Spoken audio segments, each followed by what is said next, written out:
just click on your mic button and tell us.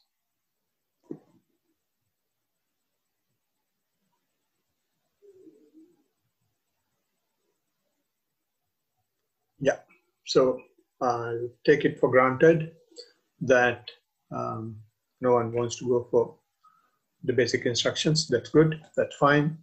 So the topic we have selected, we have agreed, I proposed, and everyone was silent when I proposed that discussion topic.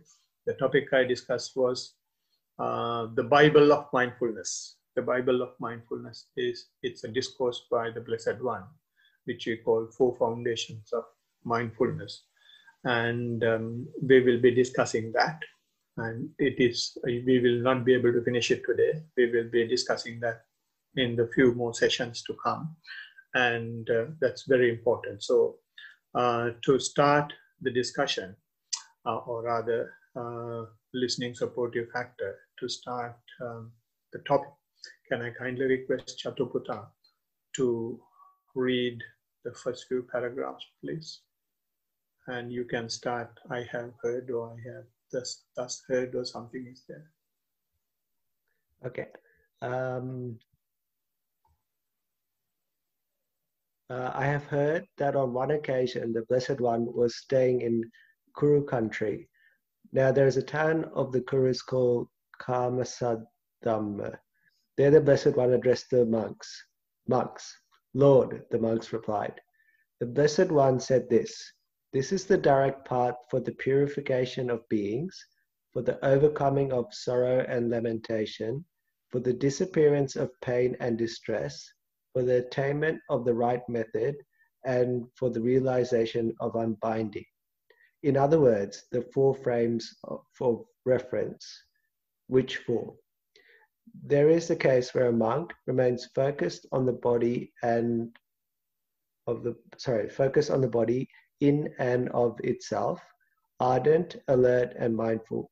Putting aside greed and distress with reference to the world, he remains focused on feelings, mind, mental qualities in and of themselves, ardent, alert, and mindful, putting aside greed and distress with reference to the world.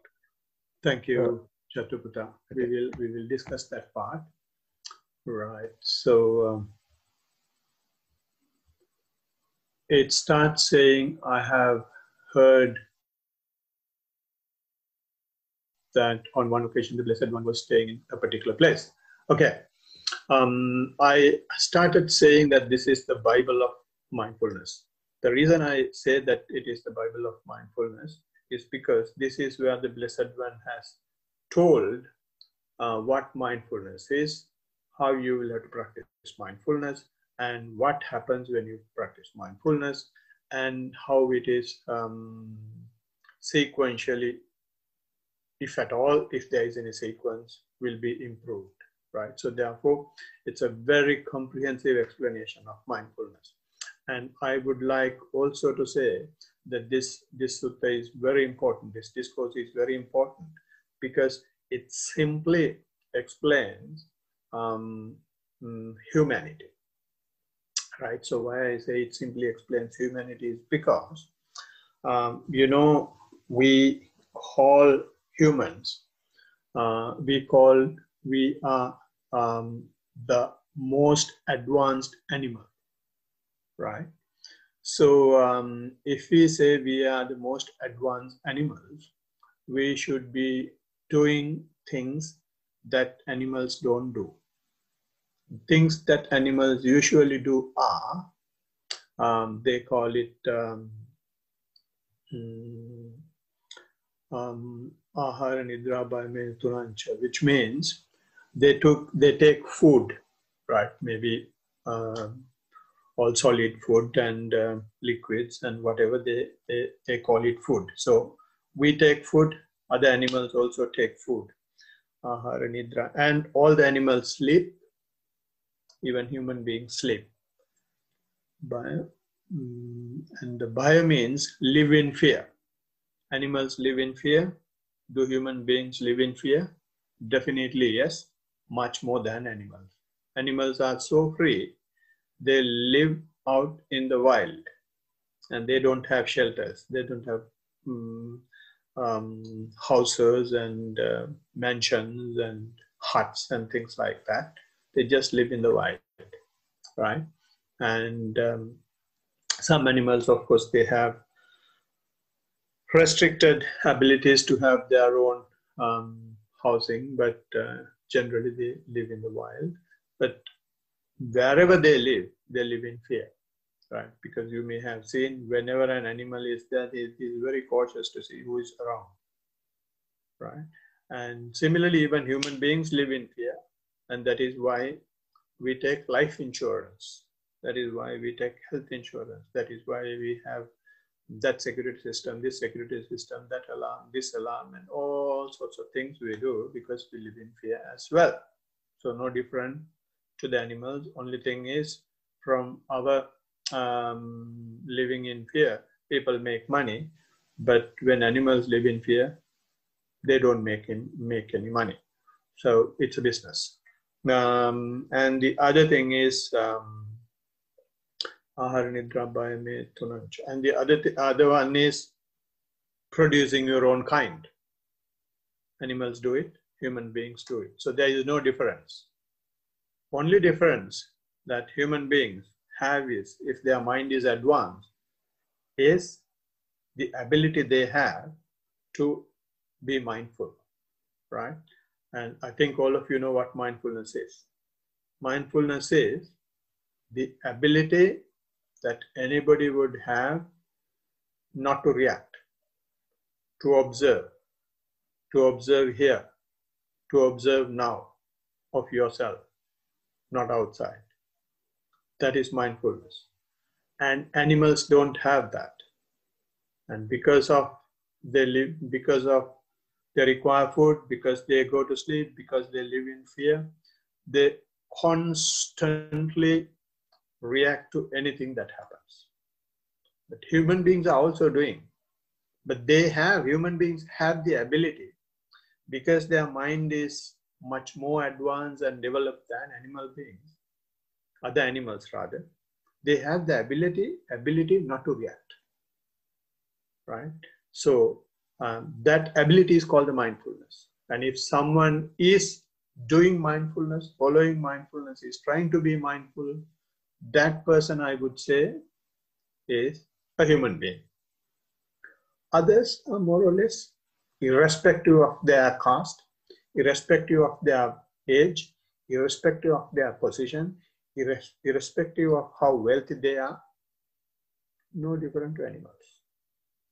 So, therefore, this particular discourse is one that explains the human being, the humanity, right? So, to that extent, this is very, very important sutta or important discourse by the Blessed One.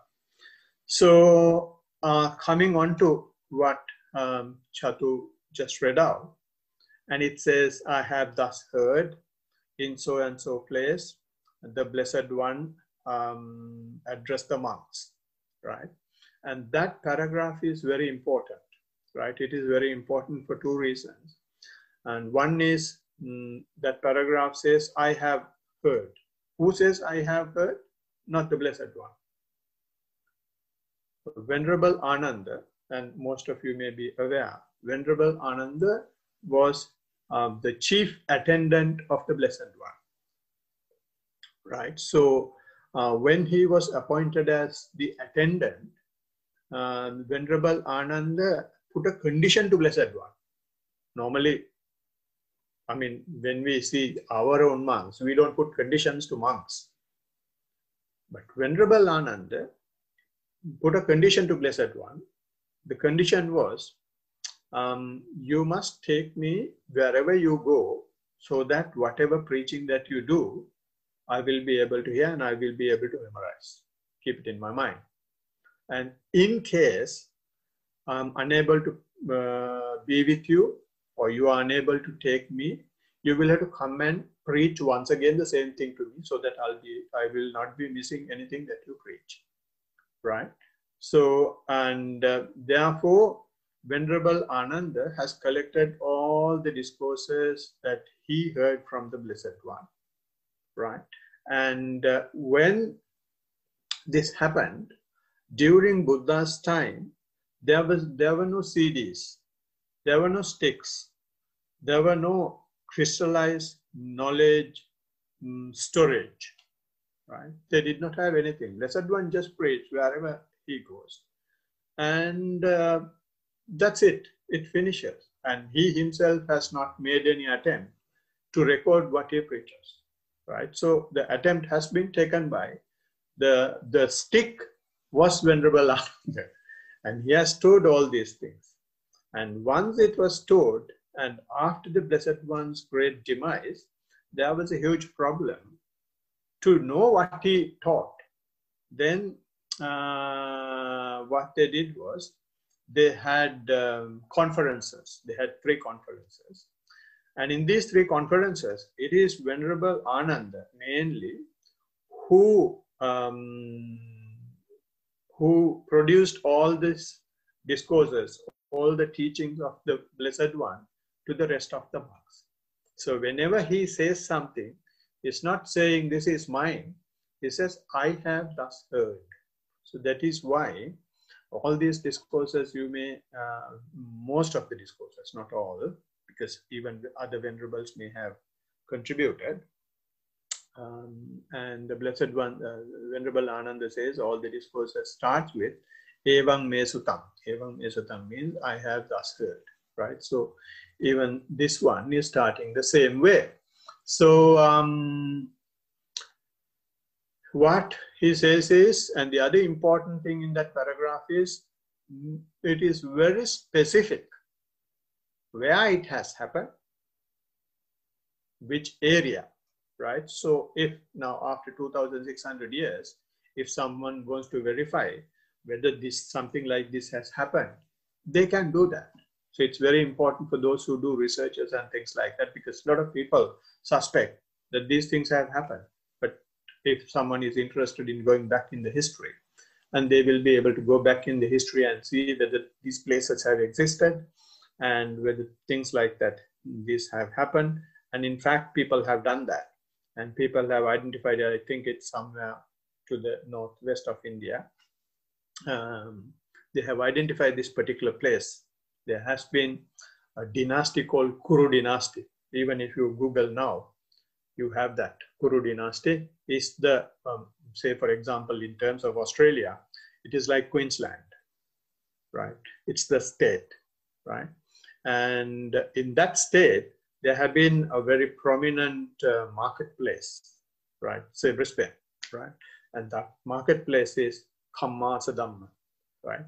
And that is where this has happened, right? So all the historical factors are aligned there.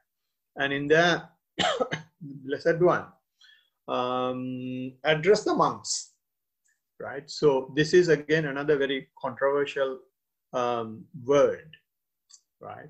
And I said, Blessed One is talking here about humanity, but he's not addressing humans, right? When he's addressing monks, right? And when he's addressing monks, most of the people think that this discourse or Blessed One's teaching is not for lay people like you and me.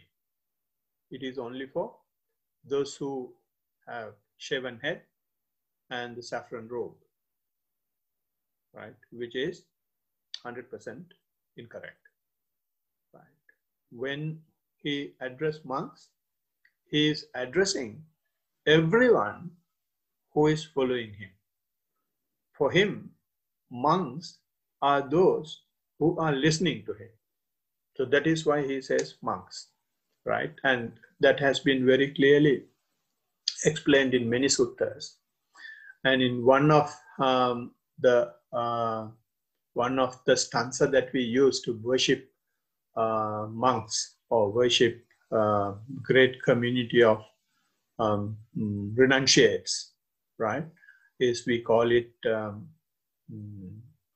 the stanza that we use to worship Sangha, right? There is there is a phrase which says, Atta Purisa Puggalo, right? Atta Purisa Puggalo means there are 8 people and 4 couples, right? So those 8 people and 4 couples are Mahasangha or are bhikkhus, right? Who are those 8 people? He says the people who have just started going towards Buddha's path. We call it going towards stream winner stage. And then the first stage is the stream winner. So that is one couple. 2 people or two types of people. One is those who are going in the path of stream entry, and the other one is those who have entered the stream, right? And the second stage is called once returner, right? In that stage, there will have those who are going in the once progressing towards once returner stage, and those who have attained once returner stage. And the third stage is non-returner, right? Non-returner stage, in that group, there will have those who have already attained that, and there will have those who are going towards that. And the final one is the arahantship, and those who have attained arahantship and going towards arahantship. So let me explain a bit more of the 4 groups I just mentioned. Those are the 4 stages of sainthood, right? By practicing mindfulness, of course, we have all other worldly benefits of practicing mindfulness, but Buddha's preaching is mainly towards the sainthood. And when you achieve the sainthood, there are 4 stages of sainthood. The 4 stages are the stream winner or the stream enterer, and the other one is the once returner, and the third one is the non-returner, 4th one is the arahant, right? So in all these 4 stages, there will have those who have already attained, and there will have people going towards, right? So by practicing mindfulness, all of us are at least in the first stage. We are going towards it, right? So when someone is listening to Buddha, Buddha is not telling about how you cook, how you dress, and how you will have to have your family life or how you work in the office. He's teaching you to go to this path. So therefore, for him, we are monks. So that is why he told the audience, not that everyone who were there, now that's very important. One might think that everyone who has been listening to Buddha at that time have been monks. No. In that marketplace, it's a very peculiar place. In the commentaries, they mention that in this particular place, there have been a lot of lay people who have been practicing mindfulness. They have been practicing mindfulness using all sorts of methods available in the world. That is what is happening even today. If you take the present day mindfulness society, mindfulness community, each and every person will have a different way of doing it. It was the same thing even in Kammasa Dhamma when Buddha went to that particular place.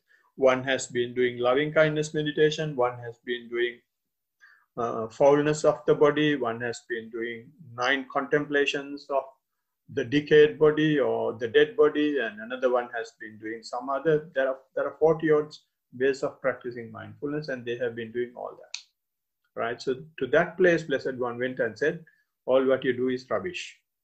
So it's very relevant even today, because today, if you go to Buddhist countries or who is practicing mindfulness, when I was listening to one of the video clips the other day, I saw somewhere in Brisbane, in West End, there is mindfulness beer drinking group. That is what has happened to mindfulness today, right? A lot of people do mindfulness to improve their efficiency in the workplace, to improve their the capacity to memorize, right? To come out of the mental mental disorders or the mental issues they have, mental diseases. All these things are there, but the mindfulness is not meant for that, right? So to that place, Blessed One went and said, monks, and then the people who were there called him Lord, right? And then in the second paragraph, the Blessed One says, that is the most important one. It says, the Blessed One said this is the direct path for the purification of beings, for the overcoming of sorrow and lamentation, for the disappearance of pain and distress, for the attainment of right method, for the realization of unbinding. In other words, 4 frames of reference, right? So when you see here, it's very funny that the Blessed One is giving advantages. He has not mentioned anything, but he straight away comes and says, Blessed One says, this is the direct path, he says, right? Why does he say this is the direct path? Is because of the reasons I just mentioned. The reasons I mentioned was in that particular place, Kamasa Dhamma, the people who have been practicing mindfulness have been practicing mindfulness in a wrong way. To that place, Blessed One went and said, everybody keep your mouth shut, this is the direct path, right? He says the direct path for what? For the purification of beings, right? And in some of the other translations, because in Pali, they call it Ekaino Ayambhikkhave Maggo, right? Ekaino Ayambhikkhave Maggo means one and only way. Now, the translation here is just direct path. When you say one and only way, that is a bit serious, right?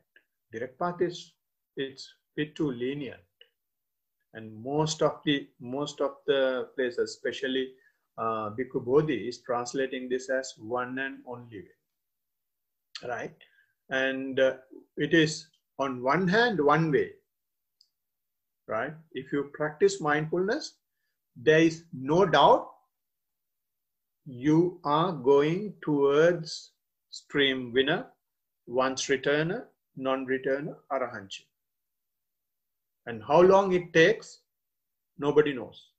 It may be very quick, depending on what you have already done in the past, or it may be based on your dedication in this very life, right? So therefore,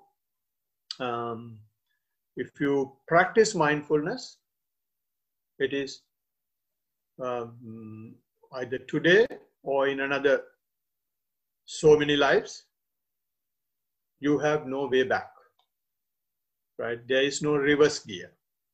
It is going towards what Buddha has meant, right? And that's one way, right? The only way is there is no other way.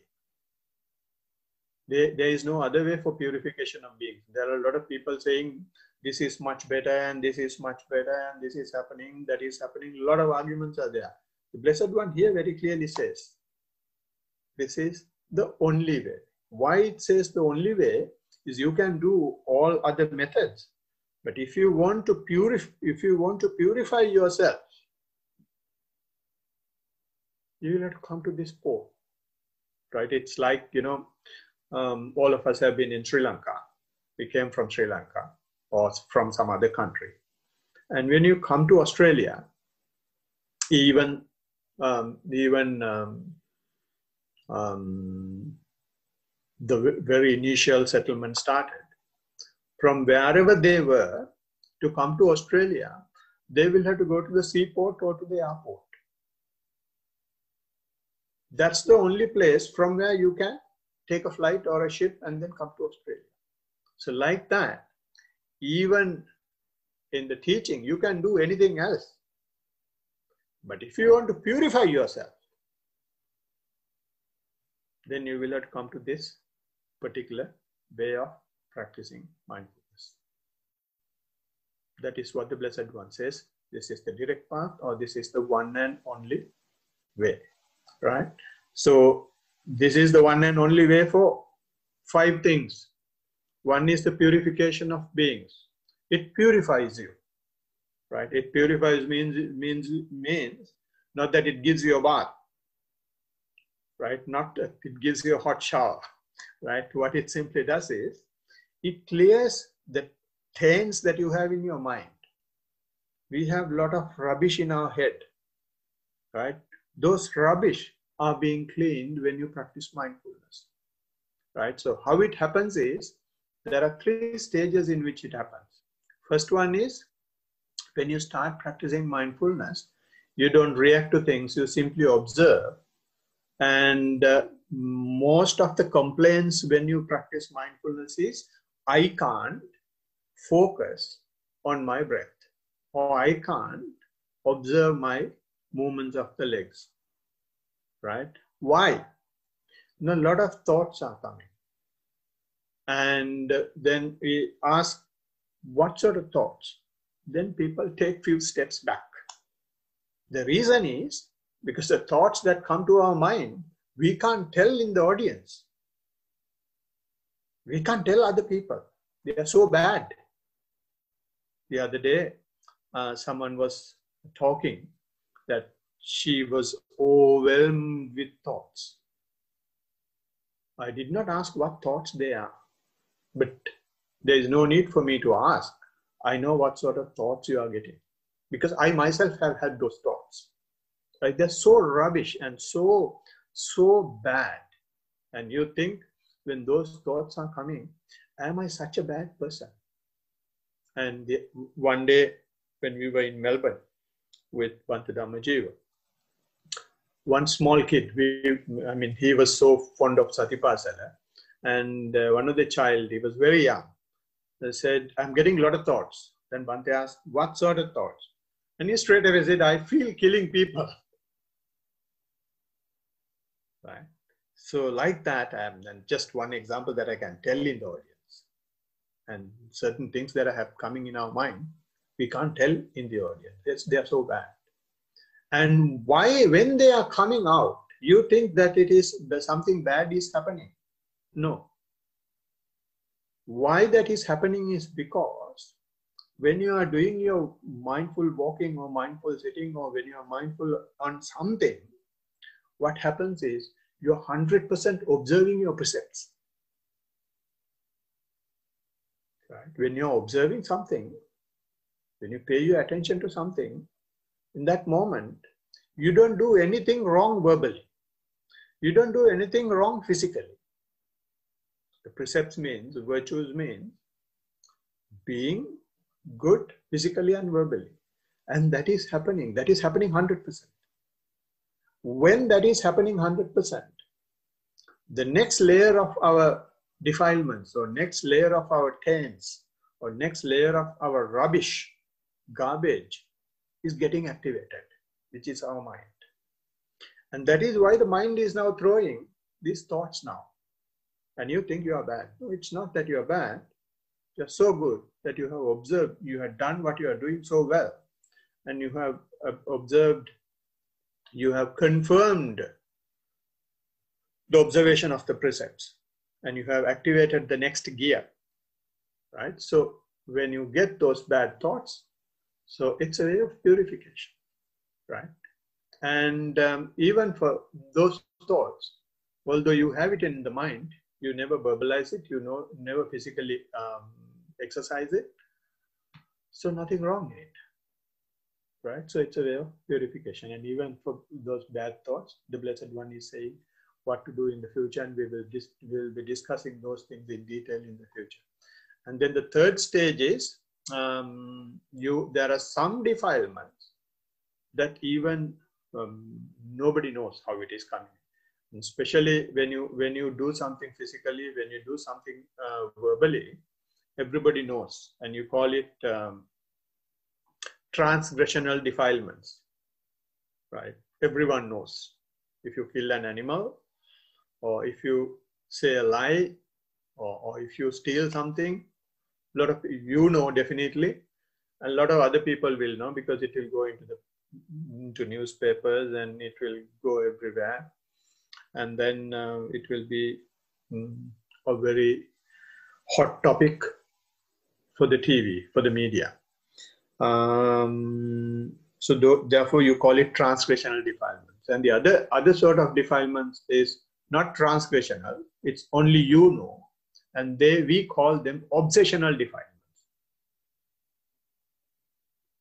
Your parents will not know, your partner will not know, your siblings will not know, the person next to you will not know, but you have a lot of thoughts that are coming up. So those defilements or taints we have are called obsessional defilements. And the last one, we call it mind corruptions or underlying tendencies. Mind corruptions or underlying tendencies, even you yourself don't know. That is why the Blessed One has set this discussion thing up, so that you can discuss. And that is why in Christianity, there is something called, you go and, you confess, right? So in confession, you go and tell the bad things you have done. And then it's a way of putting it out. But in here, it is not just putting it out. You discuss those things. By discussing, you don't know that there is a defilement, but the person listening, especially if it is your mindfulness teacher or someone who has practiced mindfulness much more than you, he will be able to see where and what is going wrong and will be able to help you, right? So that way you get purified. And also the other advantage in that is, what is the next one, Chatupata?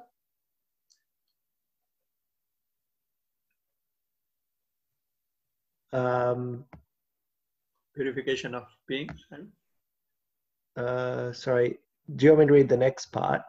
No, it says purification of beings, and then for the for the overcoming of sorrow and lamentation. Yeah, for the overcoming of sorrow and lamentation. And it says overcoming of sorrow and lamentation, because when you just observe things, it will not develop, right? Suppose you are this particular time period is a very good example for it. Everyone is working from home and everyone is under severe pressure not to live the normal life. It's called new normal. In this new normal, everyone is having sorrow and everyone is having lamentation, right? So those who are mindful, what they do is they observe that. So when they observe, that will not, you will not feed additional fertilizer to the sorrow that you already have, right? So how sorrow develops is, you have one thing to be worried about, and then you keep thinking over it over and again, over and again, over and again, next 1 minute, and then 5 minutes, and then 1 hour, and then 1 day. The whole time you keep on thinking about it, and sorrow and lamentations becomes you, and you identify yourself with sorrow and lamentation. Sorrow and lamentation identify itself with you, right? So both becomes one. But when you are mindful, what you do is, there will have a point where you feel that the sorrow and lamentation is overtaking you, and then you observe. And that is why we observe our body by walking and by observing our respiration. What we do is, we try to work with our body. We observe our body. So when we observe our body, if something is happening to our either physical or mental processes, those things will get manifested from the body. So we start observing that because of our habit of observation due to practicing mindfulness. And when you try to observe that, and overthinking will not progress. It will not continue. Right? So when that continuation of overthinking stops, you can overcome sorrow and lamentation. Right? It's very, very easy for me to say. It requires some practice, continuous practice, daily practice. Whatever time that is possible, practice daily. then this becomes part of your practice, and then part of your habit. When it becomes a habit, you can very easily handle sorrow and lamentation. And what is the next one, Pata? The next one is for the disappearance of pain and distress. Yeah, it's a continuation of the same thing. Because you handle sorrow and lamentation. Sorrow and lamentation is the way that you express your distress, right? But once you overcome that, and your distress will be with you, right? And in Pali it says, Soka parideva samatikramaya, dukkha domanasa attagamaya. Dukkha domanasa attagamaya means when you overcome sorrow and lamentation, this suffering and distress, you will not identify yourself with. Attagamaya means that you deviate, you detach from it, right? Earlier, you have identified yourself with it. Now, what you do is you have started observing. When you start observing, you don't overthink about it, and therefore sorrow and lamentation is managed. So although sorrow and lamentation is managed, your distress is still there. But because of your continuous observation, you don't consider that as yourself. So you are just moving away from it. So even that is managed to a certain extent. Not that it is not there, it is there. But you are not affected as much with the distress. And the next one? Sorry, the next one is for the attainment of the right method and for the realization of unbinding. Yeah, for the attainment of the right method. When I say the attainment of the right method, and in Pali it says Nibbana Soka Parideva Samatikramaya Dukkha Domanasa Attagamaya Nyayasa Adhigamaya. Nyayasa Adhigamaya means attainment of the right method means it's even there the translation is not very straightforward. The meaning of the Pali term Nyayasa Adhigamaya means going over and above the worldly knowledges, right? And in we have some worldly knowledges from physics, from biology, from chemistry, from accounting, from law, from economics, from everything. We have knowledge, we have the knowledge, and all these knowledges have only one purpose: to earn money. There is no one who has such a knowledge doing, I mean, there are very few people using that knowledge not to earn money. But the Blessed One says, this method is over and above all that. We will also gain a knowledge, and that is over and above all these knowledges. And the last one is for the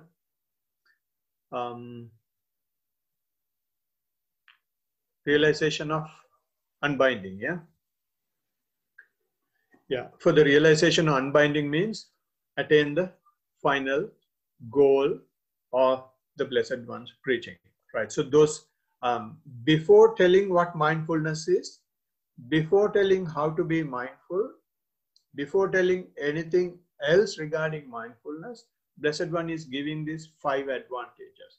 Why he is giving these 5 advantages in that audience is because all these guys have been doing some sort of a practice, but that practice they were doing for purifying themselves, to eradicate sorrow and lamentation, and to overcome sorrow and lamentation, and to eradicate the distress, and to gain higher knowledges, and to achieve the ultimate bliss, to gain the ultimate wisdom. And but the Blessed One goes there and says, none of what you do will be taking you to what you are trying to achieve, but I have a method, and this is the one and only way to do that, right? So he's advertising his product before showing his product. He's grabbing the attention of the audience, because if you do this, this is what will happen. right? So like, these days I have seen an advertisement of toothpaste, which is Sensodyne. They say if you have bad gum and if you have sensitive tooth, there is something called dual action to that. So your gum will be good as well as sensitive tooth also will be cured. So like that, Blessed One is doing in much larger scale, in universal scale, and is giving these 5 stages. And if you practice mindfulness, I guarantee results, right? And then he says how it has to be done.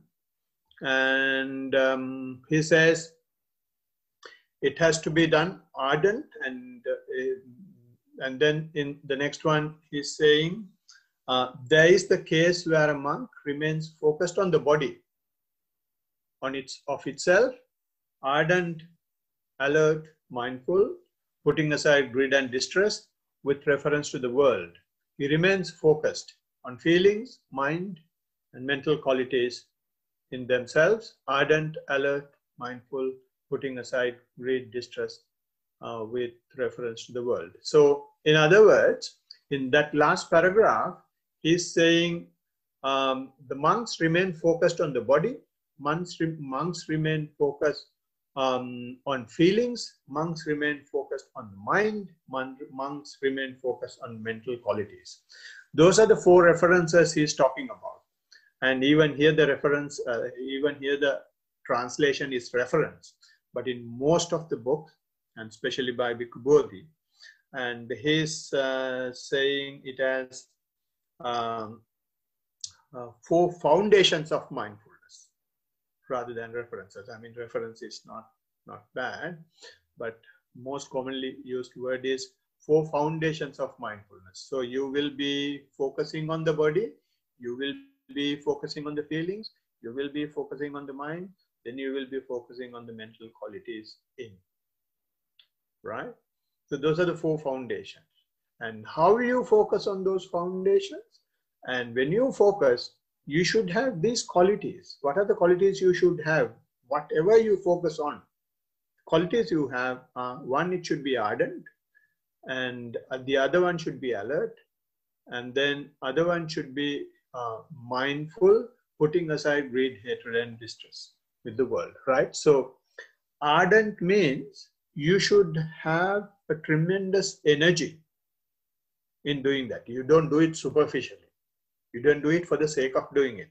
You don't do it because you don't have anything else to do.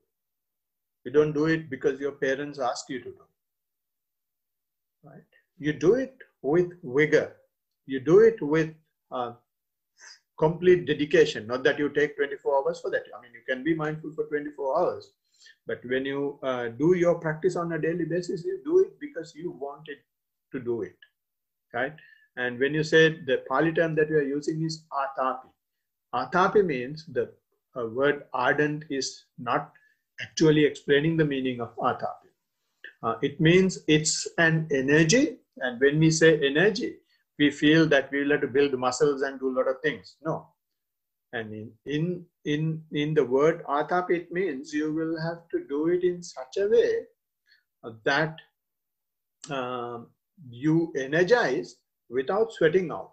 So the simile that the Blessed One is giving for such energy is as if a tusker is trying to take a needle from a stack of hay. Just imagine such a huge elephant with long tusks is trying to take a needle from a haystack, from its trunk.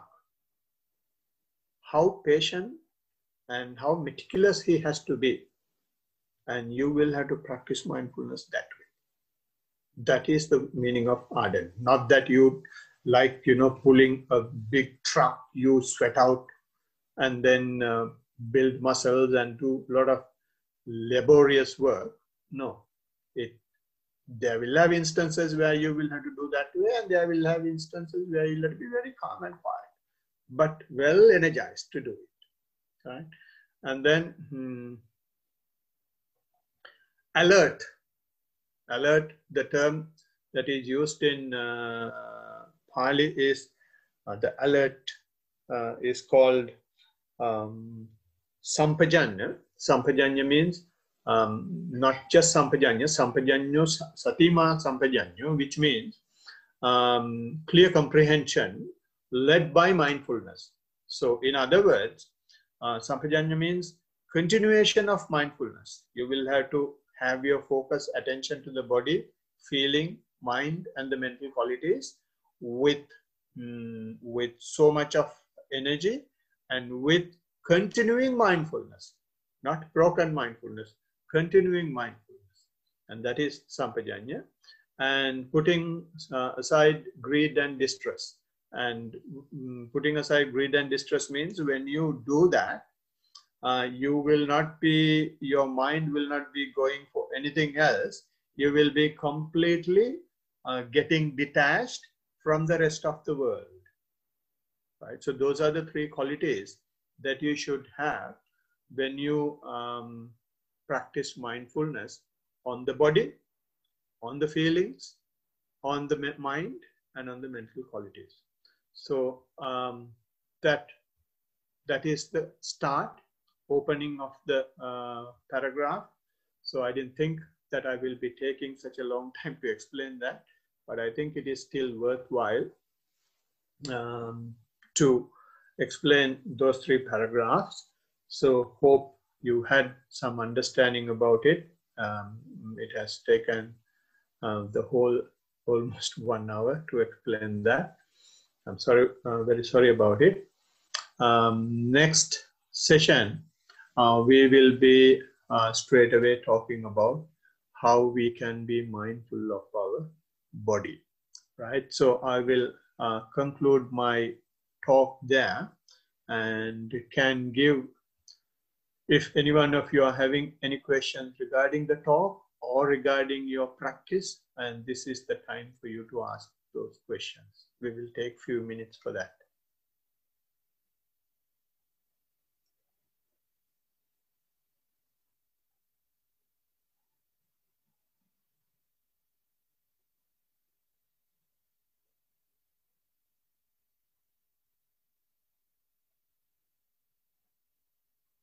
No, that's okay. So is the silence suggesting that there are no questions?